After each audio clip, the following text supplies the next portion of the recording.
नमस्कार दोस्तों, मैं आपका दोस्त मनीष आप सभी का अपने इस YouTube चैनल पर बहुत बहुत स्वागत करता हूं।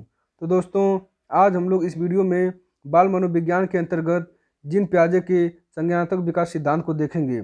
इस टॉपिक से यूपी टेट, सी टेट तथा जितने भी टीचर्स एग्जाम हैं उन सभी में बहुत से प्रश्न पूछे जाते हैं। उसी को ध्यान में रख करके इस वीडियो को तैयार किया गया है और लगभग प्रत्येक वर्ष इस टॉपिक से सी टेट में 3 से 4 प्रश्न पूछे जाते हैं। यानी कि सी टेट के दृष्टिकोण से यह बहुत ही महत्वपूर्ण टॉपिक है। तो अगर आप लोग इस वीडियो को शुरू से लेकर अंत तक देख लेंगे तो अगर इस संबंधित टॉपिक से कोई भी प्रश्न बनता है तो निस्संदेह आप उन सभी प्रश्नों को अच्छे से सॉल्व कर पाएंगे। तो आइए हम लोग जीन पियाजे के संज्ञानात्मक विकास सिद्धांत को देखते हैं।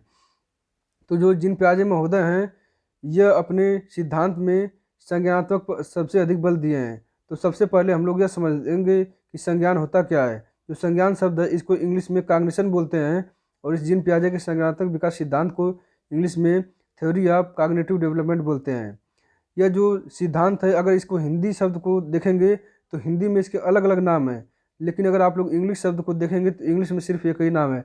इसलिए जितने भी साइकोलॉजी में जितने भी सिद्धांत हैं उन सभी सिद्धांतों को आप लोग कोशिश यही करिए कि उन सभी को इंग्लिश में याद करें। अगर इंग्लिश शब्द को जानेंगे तो अगर प्रश्न बनेगा तो प्रश्न में अगर इंग्लिश ऑप्शन को देखेंगे तो बहुत अच्छे से उसको समझ पाएंगे, जबकि हिंदी जो उसका होता है अलग अलग हो सकता है।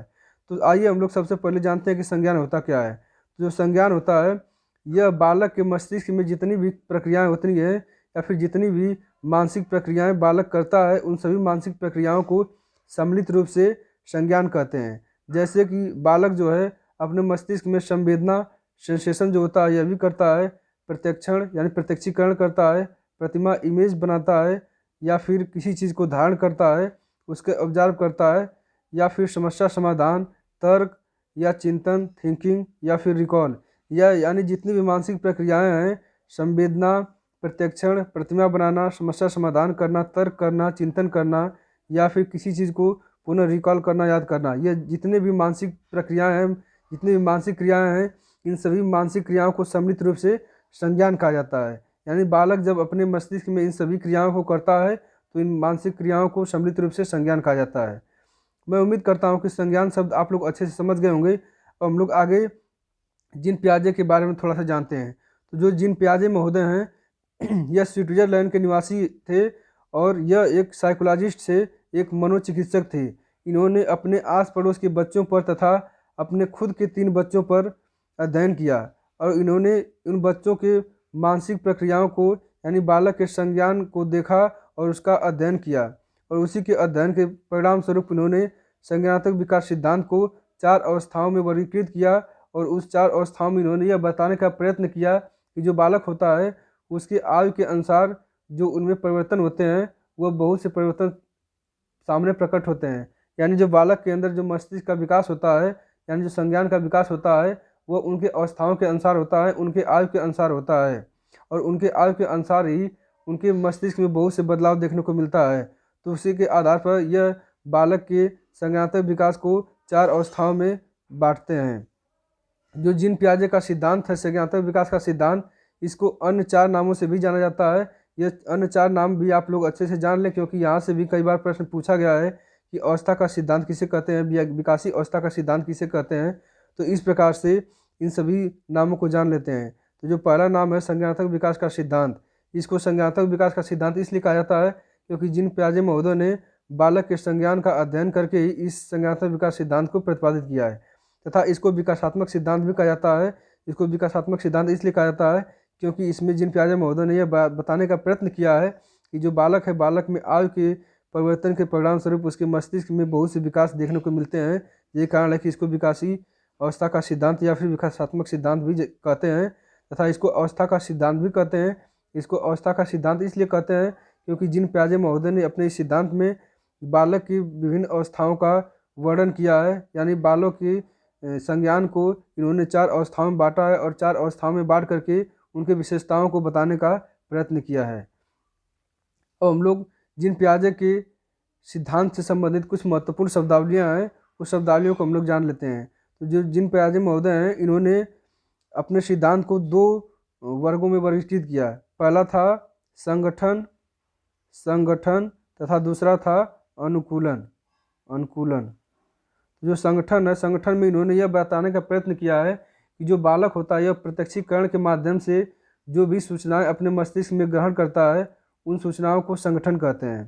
तथा दूसरा इन्होंने अनुकूलन शब्द का प्रयोग किया है, और अनुकूलन शब्द में इन्होंने यह बात बताने का प्रयत्न किया है कि जो अनुकूलन होता है यह बालक जो होता है वह पूर्व ज्ञान को नवीन ज्ञान के मध्य जो है संतुलन स्थापित करता है। यानी बालक जो पहले से पूर्व प्रचलित ज्ञान जो उसके अंदर मस्तिष्क में है तथा नवीन जो जानकारी है उन सभी के मध्य जब बालक संतुलन स्थापित करता है तो उनको हम लोग अनुकूलन के नाम से जानते हैं। अनुकूलन शब्द को इन्होंने आगे चल के दो भागों में वर्गीकृत किया। पहला था समायोजन समायोजन तथा दूसरा था आत्मसातकरण।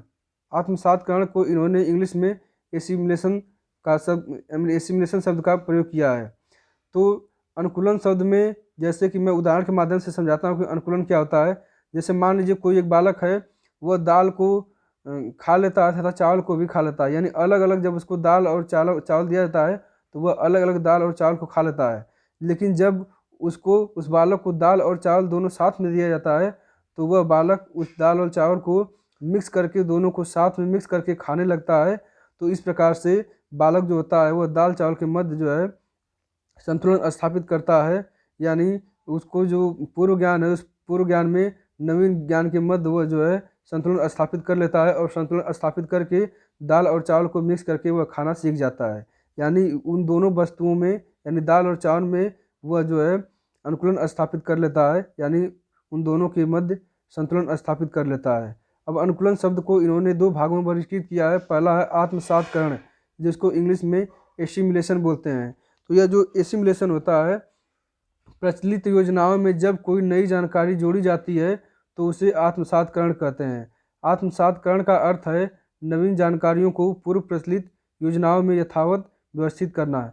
यानी जब बालक पूर्व में जो ज्ञान उसके मस्तिष्क में रहता है उस पूर्व प्रचलित ज्ञान में जब कोई नवीन ज्ञान को यथावत यानी उसमें कोई भी सुधार नहीं करता है, जैसे ही नवीन जानकारी आती है उसको तुरंत उसके मस्तिष्क में वो एब्जॉर्ब कर लेता है, मस्तिष्क अपने स्थापित कर लेता है, तो उसको हम लोग आत्मसातकरण कहते हैं। जैसे जो मान लीजिए कोई एक बालक है, वह सफ़ेद बिल्ली को देखा है, वह सफ़ेद बिल्ली को देख करके वह जानता है कि यह इसका कलर सफ़ेद है, इसके चार पैर होते हैं, दो आँख होते हैं, कान होते हैं, नाक होते हैं। यह देख करके वह समझता है कि यह एक बिल्ली है और इस प्रकार की होती है। लेकिन फिर कुछ देर बाद वह एक ब्लैक कलर की बिल्ली को देखता है जिसका रंग काला होता है और उसकी भी चार पैर, आँखें और सेम जो आकृति है सेम है। तो वह जो बालक होता है वह अपने मस्तिष्क में जो पुरानी जो पूर्व प्रचलित ज्ञान है कि उसके दिमाग में कि जो बिल्ली होता है वह सफ़ेद ही होता है, लेकिन जब वह काला भी देखता है तो फिर वह अपने मस्तिष्क में उसको यथा स्थिति उसको भी वह शामिल कर लेता है, एडजस्ट कर लेता है कि जो बिल्ली होता है वह न केवल सफ़ेद कलर की बल्कि वह ब्लैक कलर की भी होती है और उसमें बहुत से अलग अलग चेंजेस भी होते हैं। यानी उसमें वह अपने पूर्व प्रचलित ज्ञान में कोई भी चेंजिंग नहीं करता है, यथावत उसको अपने मस्तिष्क में बैठा लेता है। तो इस स्थिति को हम लोग आत्मसातकरण कहते हैं, इसको इंग्लिश में एसिमिलेशन बोलते हैं। जबकि जो एडजस्टमेंट होता है, समायोजन, इसमें यह होता है कि जो बालक होता है वो नवीन जानकारी को शामिल करने के लिए वर्तमान स्कीमा में बदलाव की प्रक्रिया अपनाता है। यानी जब जो बालक होता है वह पूर्व प्रचलित ज्ञान में जब नवीन जानकारी को जोड़ता है तो उस नवीन जानकारी में वह थोड़ा सा संशोधन करता है। तो उस संशोधन के बाद जो ज्ञान वो अपने अंदर एडजस्ट करता है, समाहित करता है, उसको हम लोग समायोजन करते हैं।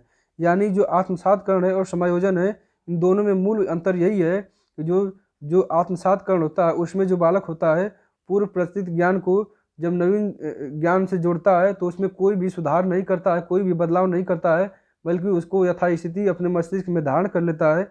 जबकि जो समायोजन होता है, समायोजन में जो बालक होता है अपने पूर्व प्रचलित ज्ञान में थोड़ा सा संशोधन करता है, थोड़ा सा संशोधन करके नवीन जानकारी को शामिल करता है, तो उस संशोधन की प्रक्रिया को हम लोग समायोजन कहते हैं। इसको इंग्लिश में एडजस्टमेंट कहते हैं। जो समायोजन शब्द है इसका तात्पर्य यह है कि नवीन अनुभवों की दृष्टि से वर्तमान स्कीमा में सुधार करने अथवा विस्तार करने या परिवर्तन करने से जो विचार उत्पन्न होता है उसको हम लोग एडजस्टमेंट अथवा समायोजन कहते हैं। जैसे मान लीजिए कोई एक चिड़िया है, चिड़िया उड़ती है, तो चिड़िया को वह देख करके बालक ये अपने मस्तिष्क में धारण कर लेता है कि चिड़िया के दो पंख होते हैं और वह आसमान में उड़ती है। लेकिन कुछ समय बाद जो बालक है वह अगर हवाई जहाज़ को उड़ते हुए देखेगा तो वो यह सोचेगा कि नहीं ये भी एक चिड़िया है।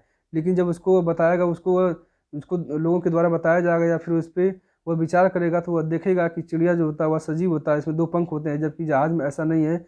जहाज़ में कुछ अलग डिफरेंस है। जहाज़ एक आर्टिफिशियल वस्तु है, यानी जो भी उन दोनों वस्तुओं में अंतर होगा, जब उस अंतर को स्पष्ट करके यानी उस अपने पुराने ज्ञान को अपने नवीन ज्ञान से जब जोड़ता है तो उसमें जो कुछ संशोधन करता है, उस संशोधन के परिणाम स्वरूप जो मस्तिष्क में अपने स्थापित करता है उसको हम लोग समायोजन कहते हैं। तो यानी हम लोग एक सीधे सीधे शब्द में यह जान लेते हैं कि समायोजन में जो बालक होता है वह पुरानी जानकारी में कुछ संशोधन करता है, जबकि जो आत्मसातकरण होता है, एसिमिलेशन होता है, उसमें जो बालक होता है वह पुरानी जानकारी में कोई भी संशोधन नहीं करता है, बल्कि पुरानी जानकारी में, पूर्व प्रचलित जानकारी में नवीन जानकारी को यथास्थिति सदैव उसी प्रकार से उसको सीख लेता है या उसी को उसको स्थापित कर लेता है। अब अगला जो शब्द है वह है वस्तु अस्थायित्व। जो वस्तु अस्थायित्व है, यहाँ से कई बार सीटेट में प्रश्न पूछा गया है। जो वस्तु अस्थायित्व का गुण होता है, यह ऐसा गुण होता है कि जब बालक छिपी हुई वस्तुएं ढूंढ निकालता है तो यह संकेत करता है कि शिशु वस्तु अस्थायित्व संज्ञानात्मक कार्य में दक्षता प्राप्त करने लगा है, अर्थात शिशु में वस्तु के संप्रत्यय का विकास हो चुका है। यानी जो वस्तु अस्थायित्व होता है, जैसे बालक को मान लीजिए कोई एक खिलौना दे दिया जाए, या फिर कोई डॉग का यानी कोई कुत्ता है, उस खिलौने के रूप में वो बालक को दे दिया जाए, फिर उस खिलौने को उस बालक से दूर कर दिया जाए, यानी कहीं चुरा दिया जाए, तो उस खिलौने को फिर दोबारा जब बालक ढूंढ करके निकाल लेता है और जान जाता है कि वो पहले वाला ही वही कुत्ता है जो अभी मैं कुछ देर पहले देखा था, तो इसका मतलब हुआ कि जो बालक का मस्तिष्क है उसके अंदर इमेज धारण करने लगता है, यानी उस वस्तु को अस्थायित्व हो जाता है, यानी उस वस्तु को दोबारा अगर देखेगा तभी वह जान जाएगा कि इस वस्तु को मैंने पहले भी देखा है, यानी उस वस्तु का अस्थायित्व करना वह सीख जाता है। इस अवस्था को वस्तु अस्थायित्व का गुण कहते हैं। अगला जो शब्द है उसको देख लेते हैं। अगला जो शब्द है वह है जीववाद। जीववाद को इंग्लिश में एनिमिज्म बोलते हैं। जो जीववाद होता है, इसमें जो बालक होता है वह निर्जीव वस्तुओं को सजीव के रूप में समझने लगता है। यानी जैसे मान लीजिए कोई कैट है, कैट को अगर एक डमी के रूप में एक कैट का एक पुतला बालक के सामने रख दिया जाए तो उस कैट को देख करके वह डरने लगेगा। उसको ऐसा प्रतीत होगा कि यह जो कैट है यह निर्जीव नहीं बल्कि यह एकदम सजीव के रूप में उसके सामने रख दिया गया है। यानी जीववाद का तात्पर्य यही है कि बालक जो होता है वह निर्जीव वस्तुओं को भी सजीव के रूप में समझने लगता है। अगला जो शब्द है समावेशन। जो समावेशन शब्द है, इसका मतलब यह है कि पुरानी जानकारी में बिना विरोध या फिर बिना अंतर के नई जानकारी को पुरानी जानकारी के साथ जोड़ना। यानी एक प्रकार से जो आत्मसातकरण है और यह जो समावेशन, यह लगभग एक ही है, क्योंकि जो आत्मसातकरण है उसमें भी पुरानी जानकारी में नवीन जानकारी में कोई भी अंतर नहीं किया जाता है, बल्कि यथावत उसको अपने मस्तिष्क में स्थापित कर लिया जाता है। और समावेशन में भी यही है कि जो पुरानी जानकारी होती है उसमें कोई भी बिना अंतर किए, कोई भी बिना संशोधन किए उस जानकारी को पुरानी जानकारी के साथ जोड़ दिया जाता है। अगला जो शब्द है संरक्षण। संरक्षण संप्रत्यय। संप्रत्यय को इंग्लिश में कॉन्सेप्ट बोलते हैं। तो ये जो संरक्षण होता है इसके अंतर्गत जो बालक होता है, बालक यह समझने लगता है कि किसी भी भौतिक वस्तु की आकृति बदल देने पर भी उनके मूल गुणों में कोई परिवर्तन नहीं होता है। यानी जो बालक होता है उसके अंदर संरक्षण की शक्ति आ जाती है। जैसे मान लीजिए कोई वाटर है, पानी है, अगर पानी को बर्फ़ के रूप में ढाल दिया जाए तब भी बालक यही समझेगा कि यह बर्फ़, यानी उसके अंदर यह ज्ञान विकसित हो जाता है कि जो कोई भी वस्तु है उसके आकार में भले भी परिवर्तन कर दिया जाए लेकिन जो उसका जो मूल तत्व है वह उसमें कोई चेंजिंग नहीं होता है। जैसे पानी है, अगर पानी को बर्फ़ में बदल दिया जाए तो फिर भी जो पानी का मूल गुण है उसमें कोई भी परिवर्तन नहीं होगा। इस प्रकार का गुण अगर बालक के अंदर हो जाता है तो उसको हम लोग संरक्षण संप्रत्यय बोलते हैं। अब अगला जो शब्द है वह है अहम केंद्रिता, जिसको ईगो सेंट्रलाइजेशन बोलते हैं। जो अहम केंद्रिता होता है इसमें जो बालक होता है वह बालक की ऐसी मान्यता होती है कि सभी व्यक्तियों के घटनाओं के संबंध में ठीक यही विचार हैं जो मेरे विचार हैं। यानी बालक यह मानता है कि विश्व में जितने भी लोग रहते हैं उन सभी के जो विचार हैं वो मेरे विचार से मेल खाते हैं। यानी इसमें जो बालक होता है वह यह सोचता है कि पूरे विश्व में वो बालक जो है केंद्र बिंदु में है और उसके जो अन्य वस्तुएं हैं, जो अन्य लोग हैं, उसके चारों तरफ यानी इर्द गिर्द घूमती हैं। यानी बालक यह समझता है कि वह जो सोच रहा है उसी प्रकार का सभी लोग मेरे बारे में सोच रहे हैं। जैसे मान लीजिए आप किसी भी शादी या किसी भी पार्टी में गए तो आप ऐसे सोचते हैं कि सभी लोग मुझे ही देख रहे हैं, भले ही कोई आपको देखे या न देखे, लेकिन ये महसूस होता है कि सभी लोग मुझे ही देख रहे हैं। तो इसी प्रकार जो बालक होता है, बालक में यह जो अहमकेंद्रिता की भावना होती है, इसमें बालक यह समझता है कि जो पूरा विश्व या फिर जितने भी लोग हैं वह मुझे ही केयर कर रहे हैं, मुझे ही देख रहे हैं, मेरे ही विचारों को वह लोग धारण कर रहे हैं। अगला जो शब्द है, अगला एक शब्द है विकेंद्रीकरण। यह कई बार एग्जाम में पूछा गया है, विकेंद्रीकरण। तो जो विकेंद्रीकरण शब्द होता है, इसका मतलब ये होता है कि जब बालक किसी भी समस्या को विभिन्न तरीके से उसका समाधान खोजने लगता है, यानी बालक के समक्ष जब कोई भी समस्या आती है तो उस समस्याओं को न केवल वह एक तरीके से समाधान करने को सोचता है, बल्कि उस समस्या समाधान के लिए वो विभिन्न प्रकार के विचारों को व्यक्त करता है या फिर विभिन्न प्रकार के तरीकों को जब ढूंढने लगता है, तो ऐसे प्रक्रिया को या फिर ऐसे ज्ञान को जो है कि विकेंद्रीकरण कहते हैं। अब अगला जो गुण है यह है अनुत्क्रमणीयता, या फिर इसको अपलटावी या फिर अविलोमीयता का गुण भी कहते हैं। ये जो अनुक्रमणीयता, अपलटावी या फिर अविलोमीयता है, यह सीटेट में कई बार पूछा गया है। तो आइए हम लोग यह जान लेते हैं कि जो अनुक्रमणीयता या फिर अविलोमीयता का गुण है यह होता क्या है। तो जो यह एक प्रकार का ऐसा गुण होता है कि जो बालक होता है, बालक का जो मस्तिष्क होता है वह प्रारंभिक बिंदु पर पुनः लौट नहीं पाता है। यानी जैसे मान लीजिए कोई बालक है, उसके समक्ष 2 गिलास रख दिया जाए और दोनों का जो आकृति है वह सेम हो, तो उसमें जितने भी जूस अगर भरेंगे बराबर बराबर भरेंगे तो बालक देख करके समझ जाएगा कि इन दोनों में जूस बराबर भरा गया है। लेकिन ठीक उतने ही मात्रा का जूस, जैसे मान लीजिए कोई एक गिलास है, ये पतली है और दूसरा कोई गिलास है, ये थोड़ा सा ये इतना चौड़ा है, तो वही उसी जूस को फिर इस गिलास में जब पलट देंगे तो ये इतने तक इसका जो है लेवल आएगा, लेकिन जो पतला गिलास है उसका लेवल थोड़ा ऊपर हो जाएगा। जब इस प्रकार से उस जूस को पलट देंगे, उस ऑरेंज या फिर किसी भी जूस को उस दोनों गिलास में पलट देंगे, तो जो इसमें जो पतली गिलास होगी उसमें जो उस लिक्विड का जो लेवल होगा वह सबसे ऊपर चला जाएगा, और जो चौड़ी गिलास होगी उसका जो लेवल होगा लिक्विड का उसमें थोड़ा सा नीचे रहेगा। तो इस प्रकार से जो बालक होगा, अगर उससे पूछा जाएगा कि इसमें किस गिलास में सबसे अधिक लिक्विड भरा गया है या फिर किस गिलास में सबसे अधिक जूस है, तो वह जो है पुरानी स्थिति में यानी प्रारंभिक बिंदु पे वापस नहीं लौट पाएगा। वह यह सोचेगा कि जो पतली गिलास है इसमें जो है जूस सबसे अधिक भरी गई है। तो इस प्रकार का जो गुण है बालक के अंदर, उसको अविलोमीयता का गुण कहते हैं। यानी इसमें जो बालक होता है अपने पुराने ज्ञान की तरफ वापस लौट नहीं पाता है। जैसे मान लीजिए 4 छड़ है, 4 छड़ को अगर एक समान रखा गया है, एक लंबाई में 4 छड़ को रखा गया है, तो बालक देखकर जान जाएगा कि ये सभी जो छड़ें हैं ये आपस में बराबर हैं। लेकिन इसी छड़ को अगर ऊपर नीचे कर दिया जाए, लंबाई सेम रहे, जैसे एक छड़ को इतने पर कर दिया जाए, फिर दूसरे को यहाँ तक, फिर तीसरे को यहाँ पे, फिर चौथे को यहाँ पे, तो इसमें अगर पूछा जाए कि सबसे लंबी छड़ कौन सी है, तो बालक ये जो देखेगा जो सबसे ऊपर वाला इसको सबसे लंबी बताएगा। जबकि हकीकत यह है कि जो चारों छड़ें हैं, इन चारों छड़ों की लंबाई जो है बराबर होती है, बराबर है। तो यानी ये जो अविलोमीयता का गुण है, इसमें जो बालक होता है वह जो है अपने पुराने ज्ञान पे यानी पुरानी स्थिति में वापस लौट नहीं पाता है। अगला जो हम लोग देख लेते हैं स्कीमा है। स्कीमा शब्द जो है यह संज्ञानात्मक विकास में स्कीमा शब्द का बहुत बार प्रयोग किया गया है।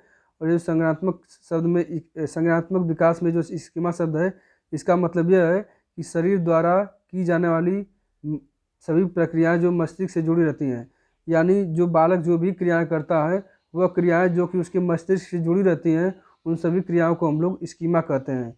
मानसिक संरचनाएं या फिर अवधारणाएं जो चिंतन का निर्माण करती हैं स्कीमा कहलाती हैं। यानी सीधे सीधे शब्दों में हम लोग यह समझ लेते हैं कि बालक जो भी क्रियाएं करता है, अगर वह क्रियाएं उसके मस्तिष्क से जुड़ी होती हैं तो उन सभी क्रियाओं को हम लोग स्कीमा कहते हैं।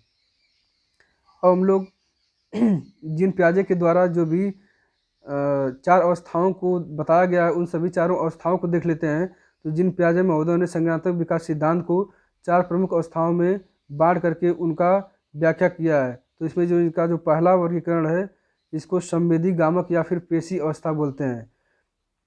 इसको जो इन्होंने बताया है, इसका जो समय है वह है जन्म से लेकर के 2 वर्ष। यानी जो बालक होता है जब वह जन्म लेता है, उसके जन्म से लेकर के जो 2 वर्ष का समय होता है, उस समय को जिन पियाजे महोदय ने संवेदी गामक या फिर पेशी अवस्था कहा है, इसको इंग्लिश में सेंसरी मोटर पीरियड कहा जाता है। फिर जो दूसरी अवस्था है, इसको पूर्व संक्रियात्मक अवस्था, इंग्लिश में प्री ऑपरेशनल पीरियड कहा जाता है। ये जो दूसरी अवस्था होता है ये 2 से लेकर 7 वर्ष का होता है। फिर जो तीसरा अवस्था होता है मूर्त संक्रियात्मक अवस्था, इसको इंग्लिश में कॉन्क्रीट ऑपरेशनल स्टेज बोलते हैं। यह 7 से लेकर 11 वर्ष होता है। तथा जो चौथा अवस्था होता है यह है औपचारिक संक्रियात्मक अवस्था। इस औपचारिक संक्रियात्मक अवस्था का जो समय है वह है 11 से लेकर 15 वर्ष। इसको इंग्लिश में फॉर्मल ऑपरेशनल इस पीरियड बोलते हैं। और हम लोग जो प्रथम अवस्था है संवेदी गामक अवस्था या फिर संवेदी पेशी अवस्था, इसको देख लेते हैं। इसका जो समय काल है वह जन्म से लेकर 2 वर्ष है। इस अवस्था में जो बालक होता है वह देखने, छूने, पहुँचने, पकड़ने, चूसने आदि की स्वतः सहज क्रियाओं को अभिव्यक्त करने लगता है, या फिर बालक जो होता है जितने भी संवेदना से या फिर ज्ञानेंद्रियों से जितने भी कार्य कर सकता है वह इस अवस्थाओं में करने लगता है। भाषा का अनुकरण करने लगता है, आवाज़, प्रकाश के प्रति प्रतिक्रिया करता है। अर्थात इस अवस्था में जो बालक होता है वह इंद्रियों के प्रयोग के द्वारा सीखता है। कई बार एग्जाम में यह पूछा गया है कि किस अवस्था में बालक अपने इंद्रियों को प्रयोग करके सीखता है, तो यह जो है संवेदी पेशी अवस्था है जिसमें बालक अपने इंद्रियों का प्रयोग करके सीखता है। इस अवस्था में जो बच्चा होता है उसके अंदर वस्तु अस्थायित्व की गुण आ जाता है। यानी जो बालक होता है उसको अगर कोई भी डमी, अगर कोई भी पुतला या फिर कोई भी ऐसा आर्टिफिशियल जीव, जैसे मान लीजिए कोई डॉग या फिर कैट है, उसको दे दिया जाए, फिर उसको कुछ देर तक उसके साथ वह खेलेगा, फिर उस कैट को अगर हम लोग चुरा देंगे, तो चुराने के बाद भी अगर बालक उस कैट को खोज करके निकाल देता है, यानी उसको पहचान जाता है कि यही कैट वही कैट है जिसको मैंने पहले देखा था, तो ऐसे गुण को वस्तु अस्थायित्व का गुण कहते हैं। यानी इसमें जो बालक होता है वो अपने पुरानी अवस्थाओं में पुरानी ज्ञान को वह तुरंत जो है समझ जाता है कि इसको हमने पहले देखा है। इस गुण को वस्तु अस्थायित्व कहते हैं। अगला जो गुण है अनुकरण, स्मृति और मानसिक निरूपण है। यानी जो यह संवेदी पेशी अवस्था है इसमें जो बालक होता है उसके अंदर अनुकरण यानी नकल करने की क्षमता, स्मृति यानी इमेज बनाने की क्षमता, ये सभी जो मानसिक प्रक्रियाएं हैं ये बालक करने लगता है। और इंद्रियों का प्रयोग यह जो बालक है सीखने में सबसे अधिक प्रयोग करता है। यह प्रश्न कई बार पूछा जा चुका है कि किस अवस्था में जो बालक है वह अपने इंद्रियों का प्रयोग करता है, तो यह संवेदी पेशी अवस्था है। इसमें जो है बालक सीखने के लिए सबसे अधिक इंद्रियों का प्रयोग करता है।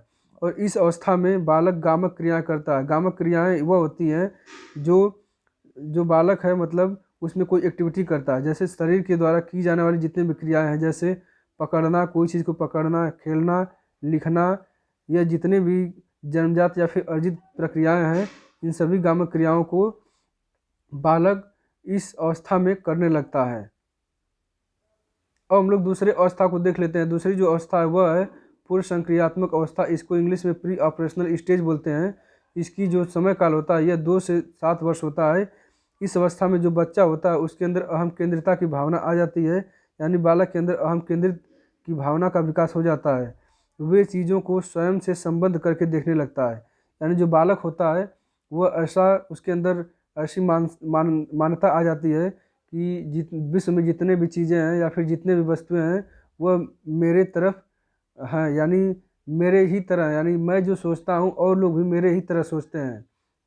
यानी उसके अंदर अहम केंद्रिता की भावना आ जाता है, ईगो की भावना आ जाता है कि मैं जो सोचता हूँ वही सब लोग सोचते हैं, मैं जो करता हूँ वही सब लोग करते हैं, और मैं जो कर रहा हूँ यही सही है और जो दूसरे लोग कर रहे हैं वह गलत है। यानी इसमें ईगो की भावना बालक के अंदर विकसित हो जाता है। अगली जो इसमें बात की गई है यह है कि इस अवस्था में जो बच्चा होता है उसको लक्ष्य उद्दिष्ट व्यवहार की योग्यता इसमें आ जाता है। यानी जो बालक होता है उसके अंदर लक्ष्य उद्दिष्ट व्यवहार की योग्यता विकसित हो जाती है। जैसे इसमें जब कोई बालक जो होता है इसमें जो कोई कार्य करता है तो वह एक लक्ष्य बना करके उसके प्रति व्यवहार करता है। इस अवस्था में संकेतात्मक कार्यों का प्रादुर्भाव तथा भाषा का प्रयोग प्रारंभ हो जाता है। यानी यह जो पूर्व संक्रियात्मक अवस्था है इसमें जो बालक होता है संकेतों के माध्यम से वस्तुओं को या फिर व्यवहार को करने लगता है, संकेतों को वह समझने लगता है तथा भाषा का प्रयोग भी धीरे धीरे करने लगता है। और इस अवस्था में जो बालक होता है वह तमाम प्रश्न करने लगता है, जैसे क्यों, कैसे, इस प्रकार के जो प्रश्न होता है इस प्रश्न को पूछने लगता है। यानी इसमें जो बालक होता है उसमें जिज्ञासा की भावना जागृत हो जाती है। यानी यह जब कोई भी वस्तु को देखता है या फिर किसी भी व्यक्ति या वस्तु को देखता है तो उस पर वह तर्क करने लगता है, यानी पूछता है कि आखिर यह कैसे ऐसा हो गया या फिर क्यों इस तरीके से यह है। इसलिए पियाजे ने इस अवस्था को खोज की अवस्था भी कहा है। ये बहुत इंपॉर्टेंट है और कई बार यूपी टेट में पूछा भी जा चुका है कि जीन पियाजे के द्वारा जो 4 अवस्थाओं को बांटा गया, किस अवस्था को खोज की अवस्था कहा गया है। तो इसमें जो पूर्व संक्रियात्मक अवस्था है जो कि 2 से 7 वर्ष है, इस अवस्था को जीन पियाजे के द्वारा खोज की अवस्था कहा गया है। इस अवस्था में जो बच्चे होते हैं, बच्चे याद रखने में असमर्थ होते हैं, क्योंकि इस अवस्था में उनकी जो विचार प्रक्रिया होती है अविलोम्यता, अपलटावी या फिर अनुक्रमणीयता होती है, अर्थात जो मानसिक क्रम के प्रारंभिक बिंदु पर जो बालक होता है वो पुनः नहीं लौट पाता है। यानी जो पूर्व संक्रियात्मक अवस्था है, इसमें जो बालक होता है उसमें अविलोम्यता या फिर अपलटावी का गुण देखने को मिलता है। अपलटावी या फिर अविलोम्यता का गुण का मतलब यह हो गया कि बालक जो पहले उसके दिमाग में जो ज्ञान रहता है, फिर जब वो नवीन ज्ञान को देखता है तो वो पुराने ज्ञान पे यानी पुराने जानकारी पे वो पुनः वापस नहीं लौट पाता है। जैसे मान लीजिए 2 गिलास है, उन दोनों गिलास में अगर बराबर बराबर जूस भरे हैं तो वह देख करके बता देगा कि यह इन दोनों में बराबर जूस हैं। लेकिन अगर वह गिलास का जो आकार है उसमें बदल दिया जाए, यानी एक गिलास को पतला कर दिया जाए तथा दूसरा जो गिलास है उसको चौड़ा बना दिया जाए और उसमें उतना ही मात्रा में बराबर जूस भरा जाए, तो इसमें जो दूसरा वाला चौड़ा वाला गिलास है इसमें जो लेवल होगा लिक्विड का वह कम होगा, जबकि जो पतला वाला गिलास है इसमें जो उस जूस या फिर उस लिक्विड का जो लेवल होगा वह ऊपर होगा। तो अगर इन दोनों गिलासों में यह पूछा जाएगा बालक से कि इसमें किसमें सबसे अधिक जूस है, तो वह जो पतला वाला गिलास है इसको अधिक बताएगा, क्योंकि इसमें जो लेवल होगा लिक्विड का वो ऊपर होगा। यानी इसमें जो बालक होता है अपने पुरानी ज्ञान पे वापस लौट नहीं पाता है। जैसे मान लीजिए कोई एक छड़ है, जैसे 4 छड़ है, इसकी जो लंबाई है यह बराबर है, तो इन चारों छड़ों को अगर बराबर बराबर में रख दिया जाए तो बालक देख कर बता देगा कि इन चारों की लंबाई बराबर है। लेकिन इन्हीं बराबर लंबाइयों के छड़ों को अगर ऊपर नीचे रख दिया जाए, जैसे एक को नीचे एक को ऊपर, एक को उससे ऊपर एक को थोड़ा सा नीचे, तो इसमें अगर पूछा जाए कि कौन सबसे लंबी छड़ है, तो इसमें जो सबसे ऊपर रखी गई छड़ है इसको बालक बताएगा कि यह सबसे लंबी छड़ है, जबकि वास्तविकता यह है कि इन सभी चारों छड़ों की लंबाइयाँ जो हैं यह बराबर हैं। यानी इसमें जो बालक होता है वो अपने पुराने ज्ञान पे वापस लौट नहीं पाता है। इस अवस्था में जो बालक होता है, बालक पड़ोसी बच्चों के साथ खेल खेलता है, यानी उसके अंदर मित्रता का भाव भी विकसित हो जाता है। इस अवस्था में बालक प्रतीकों का, शब्दों का, चित्रों का प्रयोग करने लगता है तथा प्रतीकात्मक खेल खेलने लगता है। और इस अवस्था में जो बालक होता है सही अनुपात का अंतर नहीं कर पाता है, यानी एक ही अनुपात की लंबाइयों वाले वस्तु को वो अंतर नहीं कर पाता है। जैसे मान लीजिए कोई 2 वस्तु है, एक फुट की है, फिर दूसरी भी 2 फीट की है, दूसरी भी 1 फीट की है, इन दोनों को अगर बराबर में रख दिया जाए तो इसको तो बता देगा कि यह बराबर है, लेकिन इन दोनों वस्तुओं को अगर ऊपर नीचे कर दिया जाए तो उसमें यह अंतर स्पष्ट नहीं कर पाएगा। यानी जो ऊपर वाली वस्तु है इसको यह जो है लंबी बताएगा। यानी यह जो बालक है इस अवस्था में, पूर्व संक्रियात्मक अवस्था में सही अनुपात का अंतर नहीं कर पाता है। और इस अवस्था में जो बालक होता है सजीवता के लक्षण प्रकट करता है। जैसे मान लीजिए अगर वह चाँद को देखेगा तो चाँद को वह सजीव समझेगा, या फिर कोई भी डॉल है या फिर कोई भी आर्टिफिशियल गुड़िया है उसको अगर देखेगा तो वह ये बालक जो होगा उसको सजीव के रूप में अपने दिमाग में बनाएगा, या फिर मतलब कोई भी कैट है या फिर डॉग है उसका अगर आर्टिफिशियल डमी देखेगा तो उसको देखकर यह समझेगा कि यह जो है सजीव है, ये एकदम कुत्ते के रूप में, यानी ये जो इसके अंदर कुत्ता जो है, ये जो डॉग है उसमें जीव है, यानी वो आर्टिफिशियल नहीं है। यानी इसमें जो बालक होता है वह निर्जीव वस्तुओं को सजीव समझने लगता है, उसमें जीववाद अथवा एनिमिज्म का गुण पाया जाता है। और इस पूर्व सक्रियात्मक अवस्था में जो बालक होता है उसमें पूर्व प्रत्यात्मक काल के रूप में भी जाना जाता है। यानी जो यह अवस्था है इसको पूर्व प्रत्यात्मक काल के रूप में भी जाना जाता है। अगला जो अवस्था है मूर्त संक्रियात्मक अवस्था, इसको कॉन्क्रीट ऑपरेशनल स्टेज भी कहते हैं। इसका जो अवस्था इस अवस्था का जो समय काल है यह 7 से 11 वर्ष है। इस अवस्था में जो बालक होता है मूर्त रूप से किसी भी वस्तुओं को सीखने लगता है या फिर जानने लगता है। इसे स्थूल या फिर ठोस संक्रियात्मक अवस्था के नाम से भी जानते हैं, जिसमें बालक वस्तुओं के मूर्त रूप या फिर उसकी अवस्था के आधार पर सरलता से मानसिक सक्रियता करके अपनी समस्या का समाधान कर लेता है। यानी जो इस अवस्था में बालक वस्तुओं को मूर्त रूप से देखता है और मूर्त रूप से देख करके अपने समस्याओं को समाधान करता है। इस अवस्था में जो बालक होता है, इस आयु में बच्चे द्रव्यमान, संख्या और क्षेत्र में परिवर्तन को समझते हैं। यानी यह जो अवस्था है इसमें जो बालक है द्रव्यमान को जान जाता है, संख्या को यानी गिनती करना सीख जाता है, या फिर किसी वस्तु के आकृति में अंतर करना सीख जाता है।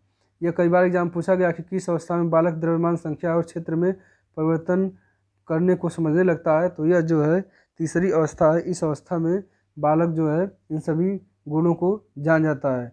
और इस अवस्था में जो बच्चा होता है किसी वस्तुओं व घटनाओं के विषय में चिंतन करना प्रारंभ करता है।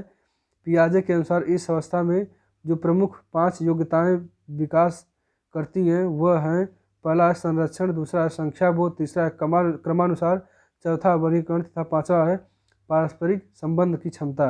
यानी इस अवस्था में जो बालक होता है उसके अंदर संरक्षण की भावना, संख्या यानी गिनती का बोध हो जाता है।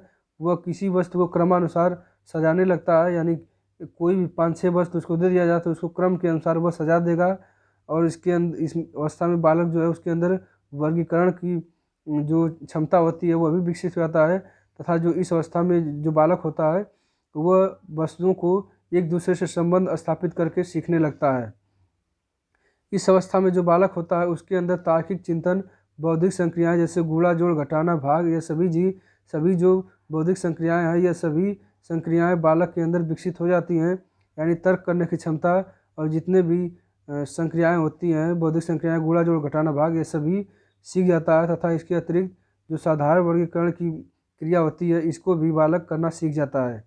तथा इस अवस्था में जो बालक होता है बालक के अंदर 3 योग्यताएं विकसित हो जाती हैं। पहला है विचारों की विलोम्यता तथा संरक्षण तथा क्रमबद्धता और पूर्ण अंश संप्रत्यय। यानी जो विचारों की विलोम्यता का मतलब है बालक जो है कि वह अपने पूर्व अवस्थाओं में यानी पूर्व ज्ञान को भी समझ जाता है, यानी पूर्व ज्ञान पे वह वापस लौट जाता है। जैसे कि 2 ग्लास है, एक बहुत चौड़ा है तथा एक बहुत पतला है और दूसरा जो बहुत चौड़ा है, लेकिन उन दोनों में बराबर मात्रा में अगर जूस डाल दिया जाए तो वह यह बता देगा कि जो दोनों गिलास हैं इन दोनों गिलासों में जो जूस की मात्रा है यानी जो लिक्विड की मात्रा है वह बराबर है। यानी इसमें जो बालक होता है इसमें विलोम्यता का गुण विकसित हो जाता है। अगला जो तथ्य है वह यह है कि इस अवस्था में जो बालक होता है, जो बच्चा होता है, वह घटना और वस्तुओं के बारे में एक बच्चा तार्किक रूप से सोच सकता है। यानी इस अवस्था में जो बालक होता है विभिन्न घटनाओं के, विभिन्न वस्तुओं के बारे में वह तर्क करना सीख जाता है, तार्किक ढंग से उस के बारे में सोचने लगता है। तथा इस अवस्था में जो बालक होता है बालक वस्तुओं को क्रम में सजाने लगता है, यानी क्रम में रखने की क्रम व्यवस्था उसके अंदर विकसित हो जाती है। अर्थात जो बालक होता है क्रमबद्धता का ज्ञान जो है सीख लेता है। अगला जो है वह जो बालक होता है सही अनुपात का अंतर करना सीख लेता है, यानी कोई भी वस्तु है उन वस्तुओं के अनुपात में वह जो है अंतर करना सीख जाता है। जबकि जो पूर्व संक्रियात्मक अवस्था था उसमें जो बालक था उसमें अनुपात का जो अंतर था वो स्पष्ट नहीं कर पा रहा था, जबकि इस अवस्था में बालक जो है वो वस्तुओं में अंतर स्पष्ट कर पाता है, यानी उनके अनुपात को जान पाता है कि यह किस अनुपात में है। और इस अवस्था में जो बालक होता है आरोही और अवरोही क्रम में वस्तुओं को सजाने लगता है, यानी छोटे से लेकर बड़े क्रम में या फिर घटते से लेकर बढ़ते क्रम में इन सभी क्रमों को बालक जो है समझ जाता है। अगला जो स्टेज है, अगला जो अवस्था है वह है औपचारिक संक्रियात्मक अवस्था। यह जो अवस्था है इसका समय काल 11 से लेकर 15 वर्ष है। इसको इंग्लिश में फॉर्मल ऑपरेशनल पीरियड बोलते हैं। यह जो अवस्था है यह संज्ञानात्मक विकास का अंतिम अवस्था है और इस अवस्था में मूल रूप से तार्किक चिंतन का विकास हो जाता है। यानी इस अवस्था में जो बालक होता है वह पूर्ण रूप से तार्किक चिंतन करना सीख जाता है। इस अवस्था का बालक अन्य वस्तुओं के अतिरिक्त स्वयं के विचारों के संबंध में विचार करने में समर्थ हो जाता है। बालक जो है इस अवस्था में उद्दीपकों की अनुपस्थिति में भी उनकी विशेषताओं, उपयोगिताओं एवं अन्य बिंदुओं के बारे में सोच सकता है और बालक के विचार इस अवस्था में परिपक्व हो जाते हैं। यानी जो बालक होता है इसमें अमूर्त चिंतन करना सीख जाता है। जैसे मान लीजिए बालक के समक्ष कोई जीव या फिर कोई भी, जैसे मान लीजिए लोमड़ी है या फिर मुर्गा या फिर कोई भी वस्तु या फिर कोई भी जीव उसके सामने रख दिया जाए, उसको वह देख करके उसका इमेज अपने अंदर धारण कर लेगा। लेकिन उसके सामने से उस वस्तु को अगर हटा दिया जाए तो उसके बावजूद भी उसको वो अपने इमेज में, अपने मस्तिष्क में इमेज के रूप में धारण कर लेगा और उसको जस्टिफाई कर पाएगा, उसको सही ढंग से बता पाएगा। यानी इस अवस्था में जो बालक होता है उसके अंदर अमूर्त चिंतन करने की क्षमता विकसित हो जाती है तथा इस अवस्था में बालक के चिंतन में पूर्णता आ जाती है और समस्या समाधान का जो बौद्धिक स्तर होता है उस बौद्धिक स्तर में विकास हो जाता है। तथा इस ऑपरेशनल स्टेज में यानी इस औपचारिक अवस्था में जो बालक होता है वह अमूर्त तर्क के द्वारा किसी भी वस्तु को प्रस्तुत कर पाता है, यानी बालक के अंदर अमूर्त तर्क एवं परिपक्व नैतिक चिंतन का विकास हो जाता है। तथा किसी भी कार्य को करने में कौन कौन से फैक्टर कार्य करते हैं तथा कोई भी कार्य जब होता है तो उसके पीछे क्या रीज़न होता है, क्यों इस कार्य को किया जाता है, या फिर यह कार्य ऐसे ही क्यों होता है, यह यानी जो बालक होता है उसके अंदर कार्य कारण का जो समझ होता है वो विकसित हो जाता है। और बालक जो है इस अवस्था में अंकों का सही प्रयोग करना सीख जाता है तथा समस्या समाधान का वो तर्कपूर्ण तरीके से समाधान खोजने लगता है। यह सभी जो गुण है, यह बालक का जो चौथा स्टेज है, औपचारिक संक्रियात्मक अवस्था, फॉर्मल ऑपरेशनल स्टेज। इस स्टेज में बालक जो है इन सभी अवस्थाओं को, ये सभी गुणों को प्रदर्शित करने लगता है। अब जीन पियाजे के संज्ञानात्मक विकास से संबंधित कुछ महत्वपूर्ण तथ्यों को देख लेते हैं, जहाँ से अक्सर कंपटीशन एग्जाम में प्रश्न बनते हैं। तो इसमें जो पहला है, यह जीन पियाजे का जो तथ्य है यह बहुत बार एग्जाम में पूछा जाता है। इसमें जो जीन पियाजे हैं वो कहते हैं कि बच्चे अपनी समझ से विश्व की परिकल्पना करते हैं। यह कई बार, यह जो कोट्स है, यह जो वक्तव्य है कई बार पूछा जा चुका है। तथा अगला जो कोट्स है, बच्चे दुनिया के बारे में अपनी समझ का सृजन करते हैं। यानी जो बच्चे होते हैं दुनिया के बारे में खुद ही अपने विचार प्रस्तुत करते हैं, खुद ही अपने अनुसार उसको जस्टिफाई करते हैं, अपने अनुसार उस वस्तु के बारे में सोचते हैं। यानी बालक जो है अपने तरीके से, अपने समझ से किसी कार्य को सृजनात्मक ढंग से करने का प्रयत्न करते हैं। तथा जीन पियाजे जो हैं, जीन पियाजे अपने सिद्धांत में यह बताने का प्रयत्न किए हैं कि जो बालक के अंदर जो विकास होता है उनके आयु के अनुसार होता है। यानी बालक का आयु जैसे जैसे बढ़ता जाता है उनके अंदर विकास की प्रक्रिया भी वैसे वैसे बढ़ती जाती है। यही कारण है कि जो जीन पियाजे का संज्ञानात्मक विकास सिद्धांत दिया गया, इस सिद्धांत में जो उन्होंने अवस्थाओं को बांटा है वह आयु के अनुसार अवस्थाओं को बांटे हैं, क्योंकि इनका ऐसा मानना है कि जो बालक होता है वह आयु के अनुसार ही उसके मस्तिष्क में विकास होता है। यानी बालक का जो संज्ञान होता है वह आयु के अनुसार परिवर्तित होता रहता है।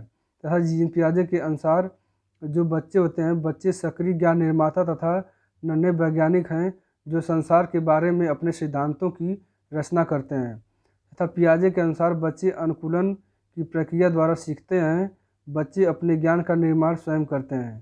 तथा जो अगला बिंदु है यह है कि अनुकूलन समायोजन में सहायता पहुंचाता है। इसमें आत्मसातकरण तथा व्यवस्थापन या फिर समंजन नामक दो प्रक्रम सन्निहित होते हैं। यानी इसमें यह बताया गया है कि जो जीन पियाजे द्वारा यह बताया गया है कि जो यह संज्ञान होता है यह दो भागों में बटा है। पहला है संगठन तथा दूसरा है अनुकूलन। और अनुकूलन को भी जीन पियाजे ने दो भागों में बांटा है, पहला है समायोजन तथा दूसरा है आत्मसातकरण। आत्मसातकरण को इंग्लिश में एसिमिलेशन कहते हैं, जबकि समायोजन को एडजस्टमेंट कहते हैं। तो इसमें यह बताने का प्रयत्न किया गया है जीन पियाजे के द्वारा कि जो बालक होता है वो अनुकूलन के माध्यम से, यानी समायोजन और आत्मसातकरण के माध्यम से अपने मानसिक पटल पे, यानी मानसिक प्रक्रियाओं को करता रहता है। यानी जो बालक होता है आत्मसातकरण में पुरानी जानकारी में, यानी पूर्व प्रचलित जानकारी में नवीन जानकारी को यथास्थिति सम्मिलित कर लेता है, यथास्थिति उसको जोड़ लेता है। जबकि समायोजन जो होता है, समायोजन में जो बालक होता है वह जो होता है वह पुरानी जानकारी में थोड़ा सा संशोधन करके उसको उसमें एडजस्ट करता है, जोड़ता है। अगला जो बिंदु है, पियाजे के अनुसार अधिगम के लिए विद्यार्थियों को पर्यावरण की सक्रिय खोजबीन के लिए समुचित वातावरण उपलब्ध कराना चाहिए। यानी जो पियाजे महोदय हैं वह यह कहते हैं कि बालक को सीखने के लिए उस विद्यार्थियों के लिए, यानी बालक के लिए उसके अनुरूप पर्यावरण जो है स्थापित करना चाहिए, पर्यावरण उसको प्रोवाइड करना चाहिए, ताकि जो बच्चे हैं वह खोजबीन के माध्यम से जो है कुछ भी सीख सकें, या वातावरण में कोई भी चीज़ जो है उपलब्ध कराने के लिए वह खोजबीन के माध्यम से उस कार्य को करें। तो जीन पियाजे से संबंधित जितने भी महत्वपूर्ण तथ्य थे उसको मैंने बता दिया है। अगर यह वीडियो अच्छा लगा हो तो इसको please like, share and subscribe जरूर करें। तथा इससे संबंधित कोई भी सुझाव देना हो तो आप लोग कमेंट बॉक्स में कमेंट करके अपना सुझाव अवश्य दे सकते हैं। बहुत बहुत धन्यवाद।